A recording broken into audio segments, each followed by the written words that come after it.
How are you thinking about with the ACC? You guys are setting a lot of training policies and things hmm like that. So, how is the training that a cardiologist receives in, say, residency changing to reflect the world that they're going to eventually enter as Yeah, attendings? yeah. Our colleagues at the med school level, in fact, are already introducing innovation curricula. Part of that through med school and then, residency and fellowship, I give lectures on innovation is not just AI or just digital health. It's how is care delivery really being transformed?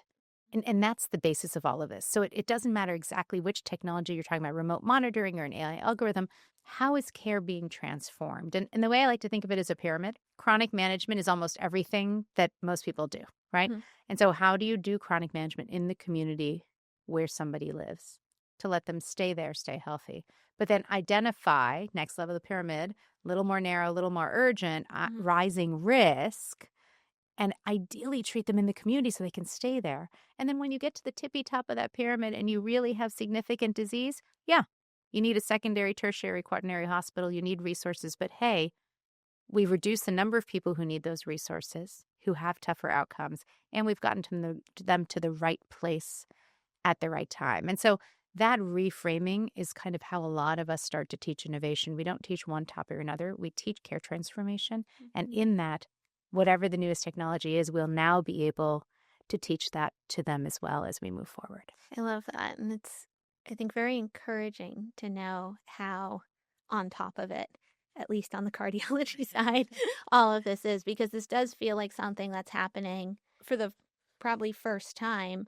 The most exciting breakthroughs that are happening in health right now aren't Mhm. physician or clinician or MD led. That's right. It's these AI researchers, in Silicon Valley and whatnot, and here in Mhm. Boston. There's a risk that those things start to get really divorced, right? You have really cool AI doing things, but no adoption in the That's right. clinical side, and doctors that don't understand what this is because the anatomy and physiology training that they've had is very far away from machine learning, which feels, alien and futuristic. Yeah, that's very true. I The love how other you thing marry them. the other thing I think about a lot though is who's coming up next. And I look at kind of my daughters and what they do. And Girls Inc. is a group Yeah. that teaches STEM to kind of middle school, high school students. And I went there maybe a year or two ago now to help teach them about large language models.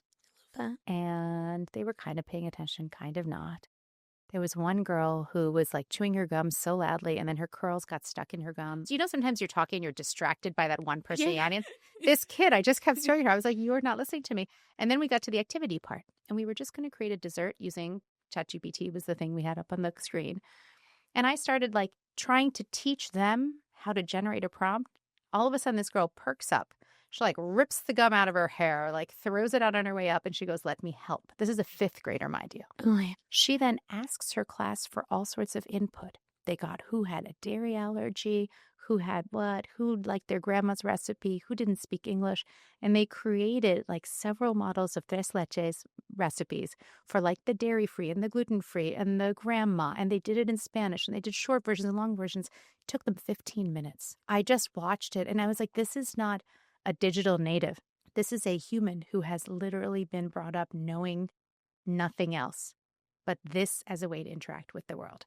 And so when they come, I have no idea what I'm going to teach them by then. Maybe I'll be retired.